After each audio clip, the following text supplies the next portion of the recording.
Reading ನಾನು ಮಾಡಿದ್ದೀನಿ. Just ಒಂದು ಮೆಸೇಜ್. ಬಿಕಾಸ್ ಎಷ್ಟೊಂದು ಒಂದು ವರ್ಷಕ್ಕೆ ಏನೆಲ್ಲ ನಾವು ಪ್ರಶ್ನೆಗಳನ್ನ ಕೇಳ್ಬೋದು, ಅದಕ್ಕೆ ಏನೆಲ್ಲ ಉತ್ತರಗಳು ಬರ್ಬೋದು. ಬಟ್ ಆದರೆ ಜನರಲ್ ಆಗಿ ಒಂದು ನಿಮಗೆ ಮೆಸೇಜ್ ತಲುಪಿಸ್ಬೇಕು ಫ್ರಮ್ ದ ಯೂನಿವರ್ಸ್ ಅಂತ ಅಂದರೆ ಏನಿರುತ್ತೆ ಅಂತ ಹೇಳಿ ನಾನು ನೋಡ್ತಾ ಇದ್ದೀನಿ. ಓಕೆ, ಸೊ ಇದು ಕ್ವಿಕ್ ಆಗಿ ಒಂದೇ ಮೆಸೇಜ್ ಮೇಷರಾಶಿಯಿಂದ ಮೀನರಾಶಿಯವರೆಗೆ ಏನು ಬರುತ್ತೆ ಅಂತ ಹೇಳಿ ನಾನು ನೋಡ್ತಾ ಇದ್ದೀನಿ.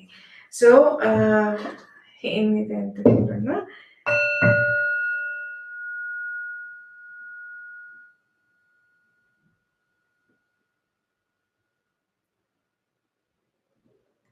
ಮೊದಲನೇದಾಗಿ ಮೇಷರಾಶಿ.